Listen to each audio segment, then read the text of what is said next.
Society Organization dito po sa Cotabato City. Magandang umaga. Magandang tanghali sa ating lahat. Ito pong ginawa ng Civil Society Organization dito sa Central Mindanao kung saan nagkaroon ng mass action urging the government of the Republic of the Philippines to implement and honor the signed agreement between the Moro Trans. Ito ay panawagan ng ating mga civil society. Unang-una, implement yung napag-usapan yung GPHC Mileage Peace Process na kung saan may dalawang tracks na napag-usapan. Unang tracks itong political tracks na kung saan na-establish na yung Bangsamoro government ngayon, yung BARM, nandiyan na yung mga ministries, nandiyan na yung member of the parliament, nandiyan na yung mga offices and agencies. Ngunit dito sa kabila, itong normalization, dito ang may problema. Kasi dito sa normalization, only the decommissioning yung nagbumog.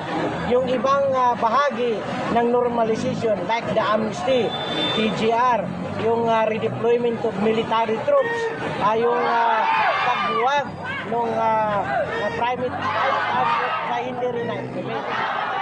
Ngayon, kinupusto namin dahil ang decommissioning lamang ang na-implement. In fact, dito sa decommissioning, mayroong pinalabas ang IMILF na resolution na kung saan gusto nilang hold yung port trans nung port trans nung decommissioning, more than 14,000 combatant ang inuod nila na hindi muna ipa-decommission hanggang hindi ma-deliver yung ibang bahagi ng normalization. So, gusto namin synchronize, parallel at commensurate yung implementation ng natirang tracks, like itong tracks ng normalization. Pangalawa, gusto namin dito sa BARM, dito sa Bangsamoro government, hindi makikialam ang national government because only the president have power to supervise this autonomy. So ayaw namin itong ginagawa ni Secretary Galvez, itong Shop Lagdamio na nakikialam dito sa internal affairs ng Bangsamoro. Pangatlo, gusto na namin magkaroon ng eleksyon this coming October 13. Sana tuloy-tuloy na ito given yung binigay, yung executive order na binigay ng presidente kung saan kanyang ginawa na napuspon yung barangay at iski election para mabigyan ng daan itong Bangsamoro, first ever Bangsamoro parliamentary election na gaganapin ngayong October 13. So masaya kami doon dahil ang ating presidente ay sumusuporta dito sa coming election. Ayaw namin ng extension, ayaw namin ng postponement dahil ang gusto namin yung halal ng bayan ang nakaupo dyan sa farm. Halal ng bayan ay ito po yung pinili ng maraming tao yung uupo dyan sa Bangsamoro government. Yun po, kaya gusto namin ng eleksyon. So yan po yung aming panawagan. In general, i-implement yung peace process ng GRP, IMILF peace process, pati yung hindi na-implement sa GPH, IMILF ay implement na din at implement na dito sa itong agreement na ito, implement ang PAB, implement ang CAB, implement ang BOR. Yan po ang buod ng aming panawagan sa mass action na ito. Sir, nabanggit nyo yung pangingialam ng ilang mga opisyal like Secretary Charlie Galvez and Secretary Anton Lagdameo. Sa inyo pong nakikita, ano yung paraan na maaaring gawin ng gobyernong Marcos para masolusyonan itong problema na ito na pangingialam dito ho sa Bangsamoro region? Yan, actually, maraming option ang Malacanang. Unang-una, hindi sila i-appoint ulit.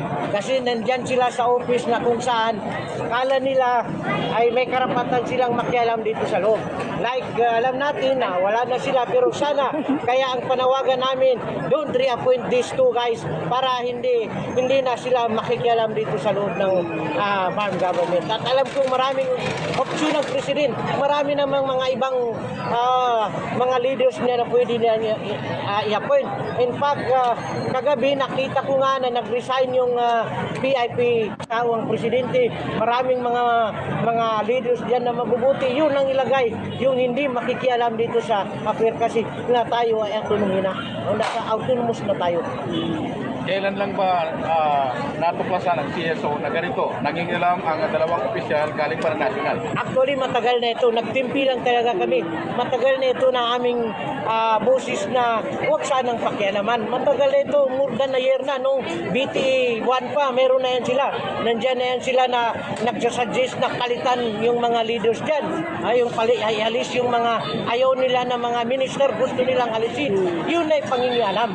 So dapat ang may karapatan dyan, may power to appoint dito sa mga minister. Ang ating chief minister, hindi yung mga magdidictate sila na ito ang ilagay mo sa minister, ito ang ilagay dahil yan ang gusto na. Hindi pwede yun. Yung chief minister natin at yung email ang may karapatan kasi sila yung nakipag-usap, sila yung mayroon agreement sa gobyerno ng Pilipinas. Ano yung nakikita ng CSO? Dito wala actually itong leader na ilalagay nila hindi namin yan pakikialaman kung sinong ilagay. Pero ito matagal ng panahon kami nagtimpi dahil nga always nandiyan yung kamay nila. Every may events dito, nandiyan sila at marami silang ginagawa. Like recently, pumunta sila dito dahil sa decommissioning. Sabi ng dalawa, nagbigay sila ng 1 million na pira para sa schoolers ng mga bata. Saan lang yun? Anong kaya ng 1 million? At hindi nila personal na pira dapat ang ibigay nila. Pira ng gobyerno, hindi yung sariling pira nila, sariling bulsa nila.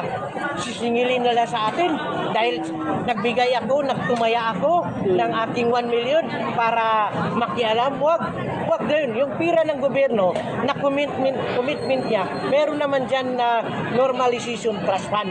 Yan yung gamitin na ipamigay. Dahil yung 1 million, 4 na bata lang yun ang mapag-aral niya. Ilan ang in-expect natin?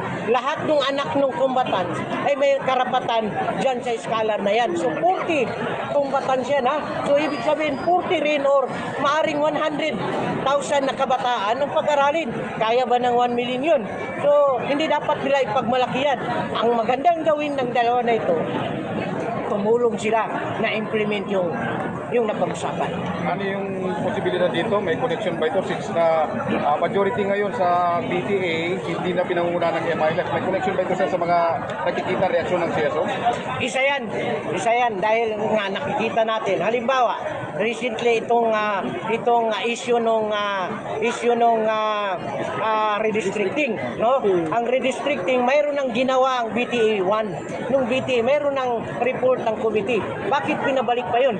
Ayaw namin yun kasi gusto namin na yung unang districting ang gusto namin kasi contiguous yun eh. Itong bago lang, putol-putol. So dapat kasi pag isang district, continuous yung municipalities, hindi yung isang munisipyo nandito sa isang district nandoon yung kanyang karugtong. Wala yung gerrymandering na yan. Ang gusto namin ay magkaroon talaga ng continuous yung area. Kahit saan man nilagay, halimbawa District 1, ang unang District 1 dito sa Maguindanao Norte ay binubuo ng Barira, Buldon, Barira, Buldon, Matanog. Second District, parang at saka Sultan Kudarat, ay Sultan Mastura, and then Sultan Kudarat, third district, Sultan Kudarat, Kabuntalan na dalawa, plus Talitay, and then DBS, DOS at saka OP, yun yung fourth district. So itong huli, na bago yun. So kaya gusto namin yung unang BTA, ginawa ng BTA na redistricting, yun ang gagawin kasi yun yung nakikita namin na area ay contiguous yung mga areas na nalagay. Pero sir, bigyan linaw din natin na kasi sa kasalukuyang estado ngayon ng farm leadership, yung kasalukuyang umupo ngayon sa ICM is Chief of Staff ng MILF. Hindi naman kayo tumututol dito sa naging arrangement na ito, Sir Manny. Kahit sinong ilagay nilang Chief Minister, basta i-mailip dito, wala kaming question. Wala kaming question. I-mailip din yan si ICM sa amin. Lahat nila may karapatan dyan. Yung proseso ang ayaw namin na nabigla yung unang Chief Minister nung bumalik yung bago. Pero wala, klaruhin lang namin na wala kaming question sa kung sino ang ilalagay. Ang gusto namin, endorsed by the IMAILIP. Kasi yun ang napag-usapan dito sa Parliament, yung 40 IMAILIP. Tapos yung 40, pag mabuo na yung 80 members, pipili ngayon kung sinong Chief Minister. Yun ang original. Pero dito sa BT, ang sinasabi dyan, IMAILIP endorsed dapat. Kasi sila yung nakipag-usap. Sakali magtuloy-tuloy dito pagiging ganito ng national government, ano po, posible ba itong masusundan pa ng mas malawakang pang kasi halalin tulad itong pagkiribon. Posible kasi tayo nga sa civil society, hindi tayo mag-stop, no? Hindi tayo hinto hangga't hindi ma-address yung mga problema ngayon. Ang dami nating problema, nandiyan na ngayong autonomous natin, in-expect natin walang problema, pero bakit nandiyan pa? Lalong-lalo na talaga sa issue ng normalization. Kasi ang inuna nila, paano alisin yung mga baril ng mga combatants? Hindi dapat yun. Dahil nandyan pa, dapat unahin yung dismantling of thugs. Nandyan pa yung amnesty. Wala pang lumabas na nakulong na mga elite commander na dapat ilalabas yun sa amnesty. Walang nangyari. TGR, hindi nagmumove.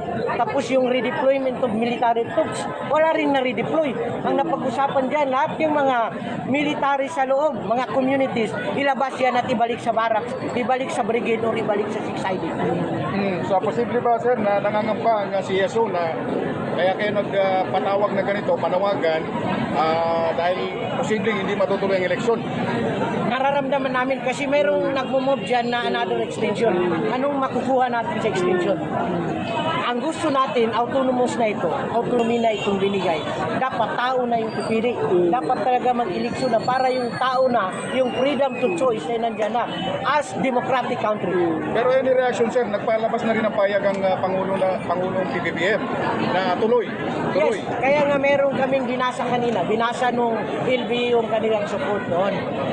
Mayroong commendation yung LBO doon sa ginawa ng presidente dahil nga sabi niya, nagbigay na siya ng executive order at pinuspon yung BSK, na yung barangay SK election dahil para mabigyan daan yung election dito kasi excited na rin ang ating president.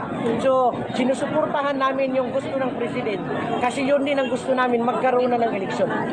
Thank you, sir. Sir, ano po yung ibig ipahiwatig itong pagbabato ng kamato sa mga Chinelas? Yung larawan ni Secretary Galvez and Sub Labdameo. Ano po yung Sign of petition yan.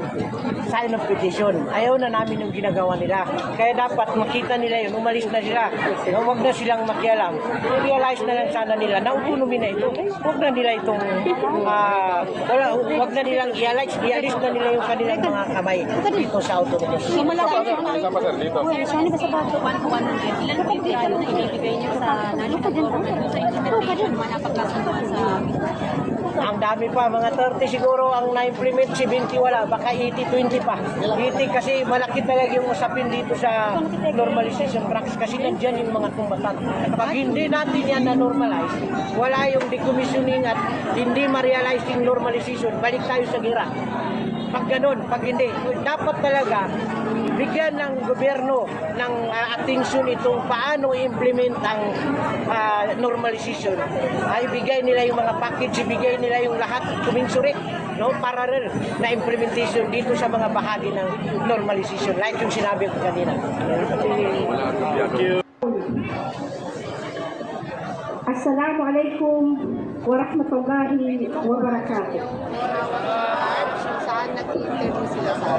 Honorable leaders, esteemed colleagues, fellow advocates for peace and justice.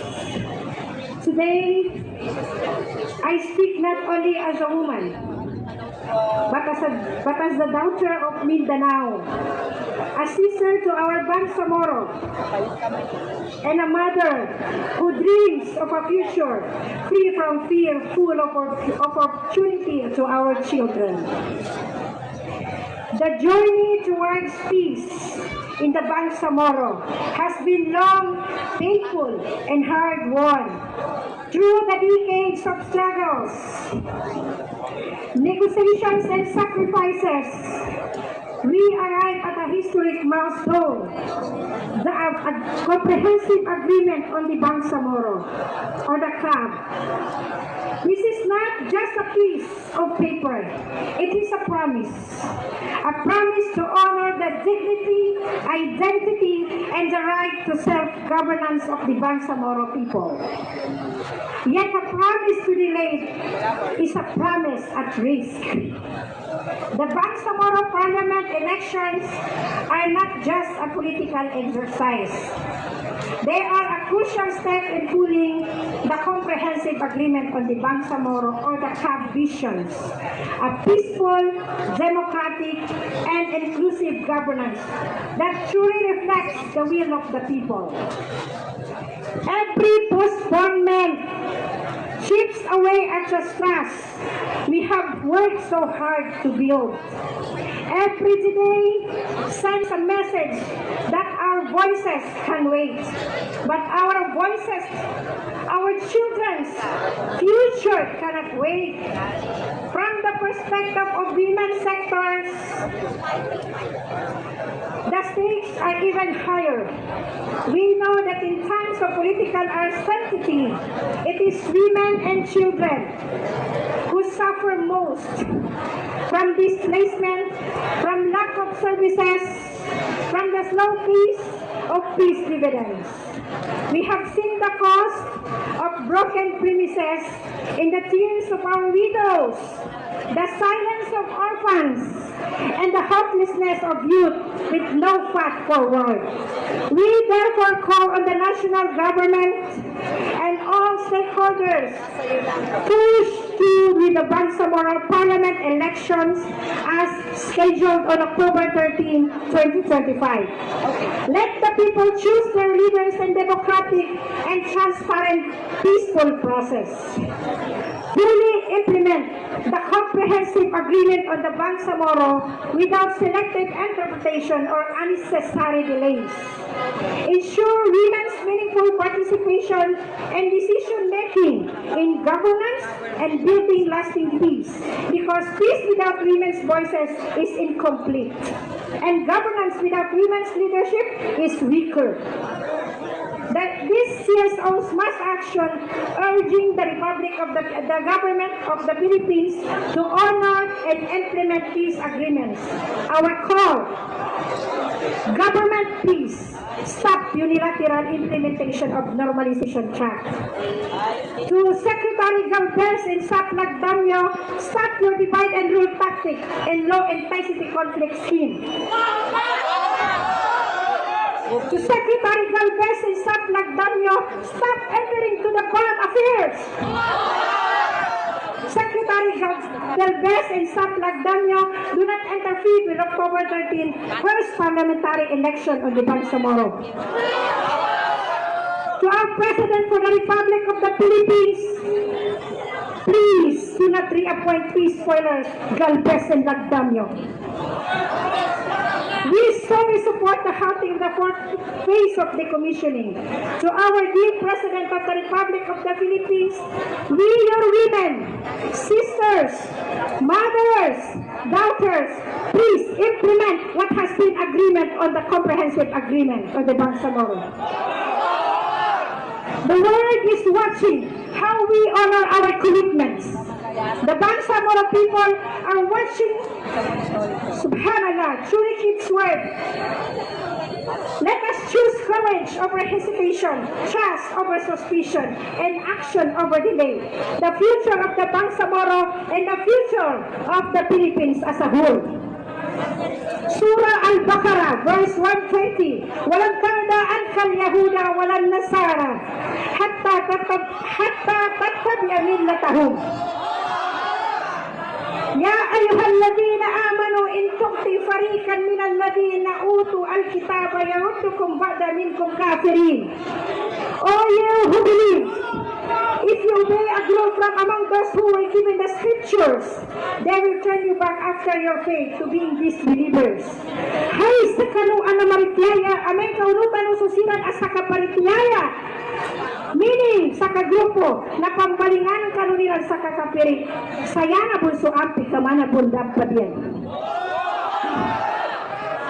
Don't divide us, please. Unity in gulatan o Bangsamoro, kaisa-isa.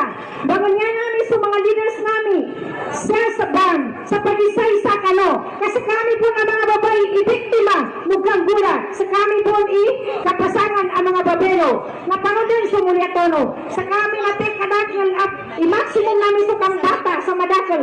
Nagipon din makagaga. Alay ka siya tabong istidi sa bakutan. Sikita no ang mga babay, tarbiyang tano sa mga wapa tano, sa ipamuna tano kanong pamusungan nila, subang sa moro history. Kagina so history tano sa maya, na pagimatayan, pagsabihan so truth against, muna so battle, so hak versus battle, ya madakal nakabutot. Ha? Ya tano imarites ang mga babay, na panon, ikatibambaw, no justice. So justice kanubang sa moro asampay sa guna na data no pamon makwasukahan na tanong. Ang laban ng Bangsa Moro ay laban ng kapakanan ng Pilipinas. Takbir! Wassalamualaikum warahmatullahi wabarakatuh. Waalaikumsalam, takbir! Indeed, women are the most vulnerable sector in the society, and peace without women's voice is a failure. Dapat po alalahanin natin na ang programang ito, kabahagi po ang bawat kababaihan. Ang kababaihan ay nagre-representa sa mga taong naka-experience ng most injustices. Susunod naman na magsasalita, isa lamang po tayong bangsa. Ihalin tulad po natin ngayon sa isang pamilya. Pag nagkaanak si nanay, si tatay, aalagaan yung anak niyang baby, yung sanggol hanggang sa lumaki. Kapag ang bata ay lumaki at nagkaasawa, hindi na siya pwede saklawan ng lahat ng desisyon ng anak. Tama ba rin? Ang barn ay isang bagong pagtatag sa matagal nating struggle noon. Tama? Nagpapasalamat tayo sa gobyerno dahil inalalayan tayo upang mabuo ang barn sa matagal na panahon ng pakikibaka, pakikipaglaban natin. Pero hindi maaari na tayo ay kayang-kaya na nating lumakad sa sarili nating desisyon bilang autonomiya ay pakikialaman ng ating sariling desisyon. Ito yung panawagan po natin. Bilang Kristiyano Kabangsamoro at tayo po ay peace advocates, ang dami ko pong naririnig sa ating ground bilang religious sectors at peace advocate sectors. Nakarating po tayo sa kabundukan ng ating minamahal na Bangsamoro at ang minamahal natin mga kombatan, ang isang himain po lamang nila. Sana matapos po yung process, yung normalization track. Hindi maging staggered, hindi stagnant. Panawagan po natin sa minamahal nating gobyerno. Hindi po bingi, hindi po buta o hindi bulag ang ating Bangsamoro upang hindi maintindihan ang nangyayari ngayon between our homeland and the government of the Philippines. Hindi naman po ang ating minamahal na Moro, mga Muslim, at iba't kasama po kayong mga settlers ang nadadamay sa mga panahon na tayo nagigera noon.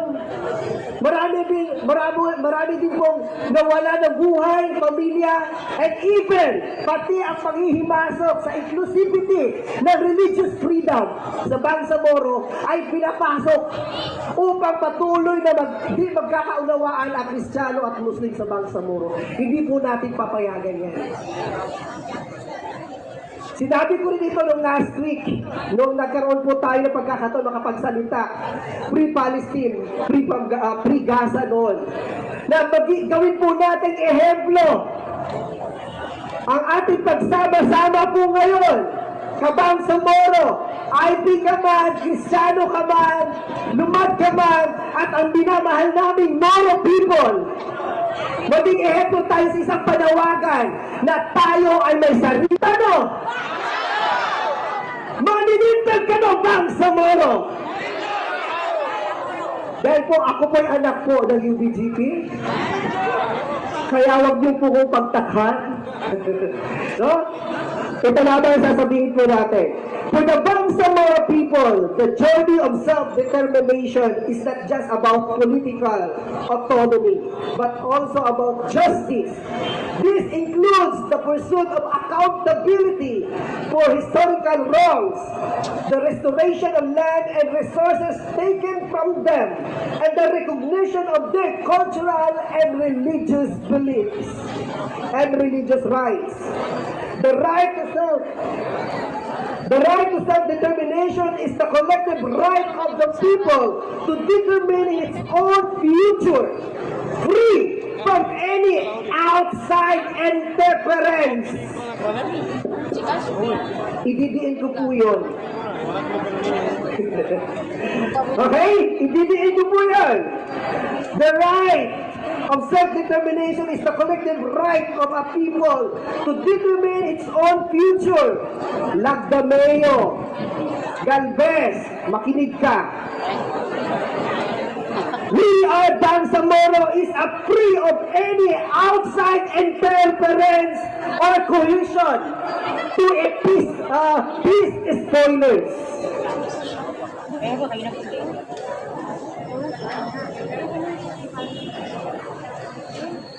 It includes the right to determine its people's political status and to freely pursue its economic, social, spiritual, and cultural development.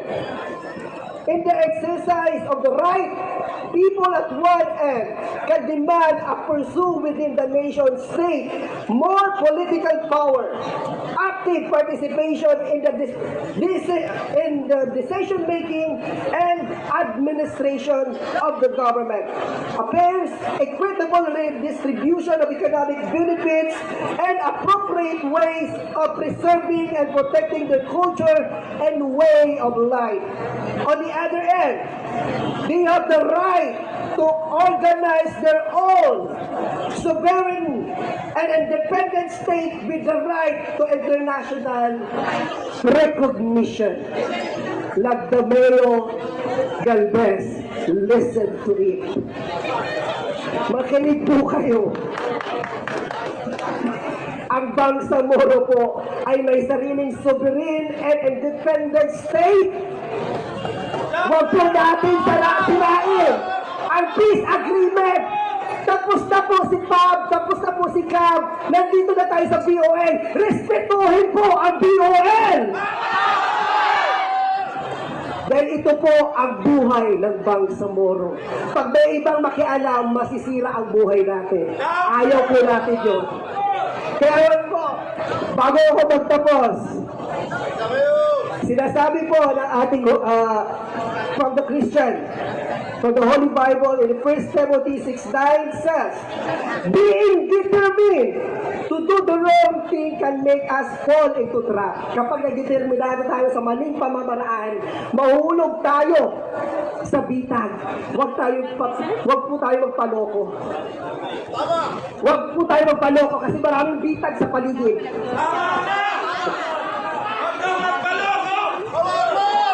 They fall into the trap of a foolish and harmful desire to plunge people into ruin and destruction. So yes, be determined, but never forget the determination in a spiritual exercises. Ang ginagawa po natin ito ay hindi lamang po pang natural lamang po ni spiritual battle po nito. Ito yung tinatawag natin a battle or jihad. This is a political jihad. Lagdameo and Galvez, Bangsamoro is now hearing the voices of the Bangsamoro. Makinig ka. Makinig ka. Umaalma ang Bangsamoro dahil hindi tama ang aming nararamdaman sa inyo. Muli po, sinasabi ng ating